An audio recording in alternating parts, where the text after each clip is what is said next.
You're using the Moonshadow wrong. Let's talk about it. What's good, YouTube? Nugget here. Come with you today with the Moonshadow guide video. So guys, I know this has been a long time waiting, but we finally got the Moonshadow A5, so there is not a perfect time then to drop this video. Give you guys the best know-how on how to utilize the Moonshadow, the best weapon combinations, and all things in between. But before we get into any of that, make sure you guys leave a like on the video. If you're new, go ahead and subscribe to the channel. Turn on post notifications so you don't miss a live or an upload. But without further ado, let's get straight into this. So, as it's gonna read, these daggers contain all the strength of both the moon and night itself. On nights when only the darkness falls, beware of the moon's wrath, which is just very cool and lovely, right? Obviously, this is a game original weapon. We got the Moonshadow daggers, and honestly, I'm a big fan of any type of daggers in the game. We're definitely waiting on, I think it's Kamish daggers. Any type of daggers that Genu uses is just fire. But let's go ahead and talk about these skills and passives. So starting off with the skills, we have just the basic attacks, which is going to be pretty much the same as any dagger, but it just looks so cool because you got the black and white kind of strikes kind of going on in between and stuff. We got the core attack, which is pretty cool. This one is very cool because a moon literally just pops down in the bottom, makes you think you're using the weapon skill, which is moon glow shining in the dark. So this one is one of the best skills in the game because it does a decent amount of things, and we're going to talk about that as we get into the passes. So at advancement 0, when moon glow shining in the dark is used, it's going to apply the full moon effect to targets on the moon. So the literal moon that appears when you use this, that is going to apply. So that one's getting a moon stack right there.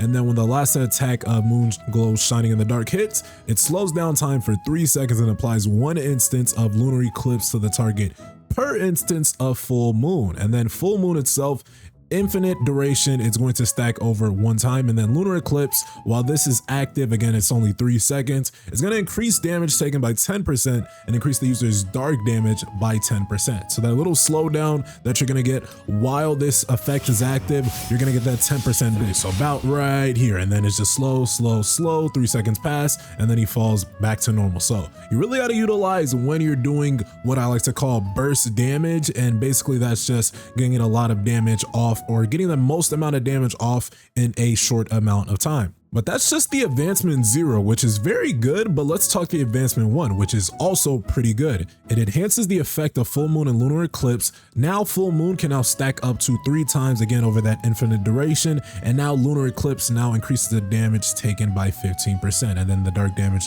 also increases by 15%, and then it stays at 3 seconds, which is pretty cool. Advancement 2 is just going to increase your dark damage by 10%, which is again pretty cool because now at advancement 2 you're doing 25% damage when you do get that slowdown effect, and then overall you're just getting a 10% damage increase to your dark damage, which is just awesome. Now, advancement 3, which what I like to call is the sweet spot for this weapon, when Shadow Step hits, it applies 1 instance of lunar eclipse per instance of full moon. Now this one is pretty good. So when you guys are shadow stepping, it's now going to apply 1 instance again of lunar eclipse per instance of full moon. So let's say you have 3 instances of full moon, you done go ahead and used it about 3 times now on, let's say, some type of boss. Now anytime you shadow step, it's going to give you that lunar eclipse effect, increasing the target's damage taken by 15%, and then it's going to give you that increase of dark damage taken. So that's just lovely.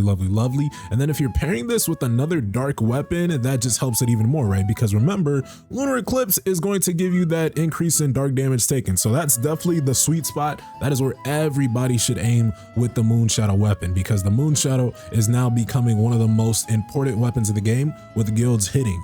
Advancement 4 is pretty cool as well. It's not usually a sweet spot or anything to talk about, but it decreases the cooldown of moon glow shining in the dark by 20%. And then last but not least, the new and improved advancement 5 increases the user and their team members' damage by 15% all the time slowing effect is active.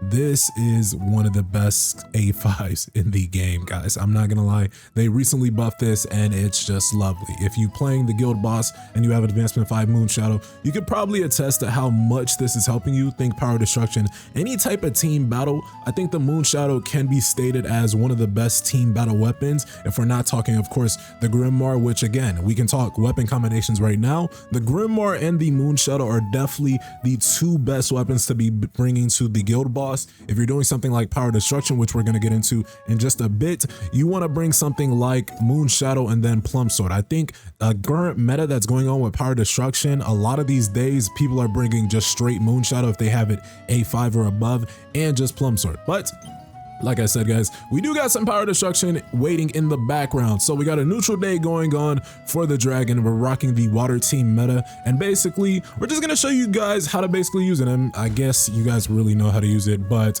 we can go ahead and get Power Destruction done for the guild dailies and in a video, so it's a nice little 2-in-1. But let's go ahead and get straight into this. So guys, really think of Moonshadow as your buffer, and when I say your buffer, you want to think of it the same way you think of, let's say, the Grimoire. If you watch the Grimoire guide, we talked about how it's a very good setup weapon. If you use the Grimoire while target's frozen, you're gonna hit an ultimate. Same way with the Moonshadow. If you hit the Moonshadow and the time slowing effect is active, you want to hit an ultimate.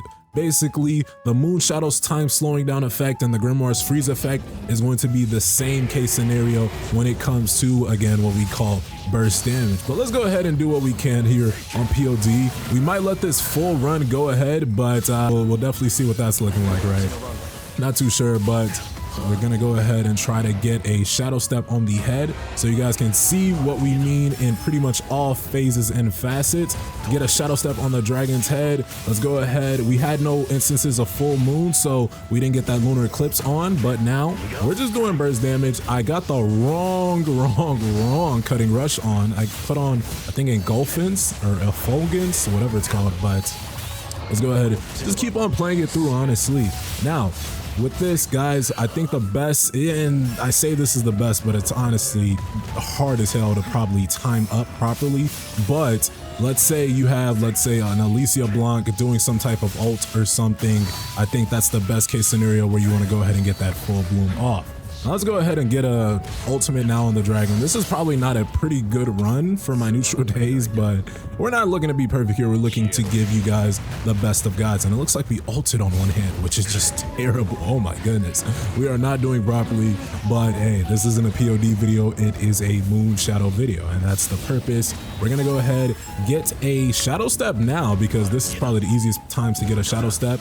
And then, as you can see, boom, we did get that 2-set effect of lunar eclipse because we did have 2 instances of full moon already active. So now it kind of stacks, so you can kind of extend the time of lunar eclipse from like 3 to 6 seconds, and that's just lovely because that's just, again, more damage that you're able to do, and the more damage you're able to do, the more score you're gonna get, right? So of course we love to see that. Let's go ahead, get vertical. And then the best probably method, if you're running something similar to what I'm running right now for POD, you want to go shadow step. If you can get one, go ahead, shadow step to the head, use vertical arts, use the Moonshadow, and then use whatever after. So when I say whatever, it's either whatever weapon skills you're bringing with Moonshadow, or you can ultimate. If you time it up properly, but you want to ultimate, if you are going to plan to hit your ultimate, go ahead and hit that ultimate pretty much as soon as you get the time slowing effect going. Well, because you do want to get that active while you have lunar eclipse still active. Now, of course, if you get a shadow step to the head, then you have roughly 6 seconds to get that ultimate off. So again, that's why A3 is just the nuke spot, the sweet spot, everything in between, because again, this is just what people love. Now, as we go ahead, get another shadow step to the head. As you can see, lunar eclipse is active, which is just lovely. It goes away, but then we bring it back, and then here's where we hit an ult. Boom, boom, boom. It's very simple, very standard, very easy, guys. I won't lie to you. Moonshadow is a very nice weapon to use, especially when the damage lines up. As you can see, we probably did like 30 million damage with that ult itself. So as you can see, guys, the Moonshadow is not a bad weapon. We're using 2 kind of setup weapons, honestly, because Plum Sword, for many, you kind of use it as a setup weapon. I think Alicia Blanc is getting her ult off, so this is going to be a good effect. She gets that ult off while using full moon. I think she did. Cool, cool, cool. Let's go ahead and finish this through, though. We're definitely going to go ahead and get that final final score registered. I'm probably gonna register this. Honestly, it's just neutral day and I'm not looking to be perfect. Boom, boom, boom. Get that full moon going. Lunar eclipse is active. And then guys, make sure, because if you cancel out of that moon glow shining in the dark, you will not see lunar eclipse hit, because again, like it says, when the last hit hits, that is when you will see it reflect. And can we get a shadow step here? I think they sold me. They sold me. It's all good. Let's go ahead and get this final burst going. Boom, boom. Get two affogances, because we might as well, because we brought the wrong cutting rush, but boom, boom, boom. He's an unworthy opponent. Let's get him out of the way.